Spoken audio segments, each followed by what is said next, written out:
સ્મશાન તુલ્યાની ગ્રહાનિતાની, કે જે ઘરની અંદર બ્રાહ્મણોની આગતા સ્વાગતા કરવામાં નથી આવતી, ન વિપ્રપાદોદક કર્દમાની, ન વેદ મંત્ર પરિગર્જિતાની, કે જે ઘરની અંદર વેદ મંત્રની ગર્જનાઓ નથી થતી, સ્વાહા સ્વધા સ્વસ્તિ વિવર્જિતાની, કે જે ઘરની અંદર સ્વાહા બોલી અને કોઈ દિવસ યજ્ઞ નથી થયો, સ્વધા કહેતા કે પિતૃદેવનું તર્પણ નથી થયું.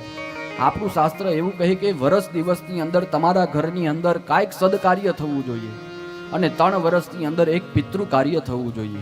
સદકાર્ય, તમે નાનમ નાની સત્યનારાયણ ભગવાનની કથા કરાવો, રાંદલના લોટા તેડો, એટલે જે ઘરની અંદર સ્વાહા સ્વધા સ્વસ્તિ વિવર્જિતાની, ઘરની અંદર વાસ્તુ કરાવવું જોઈએ.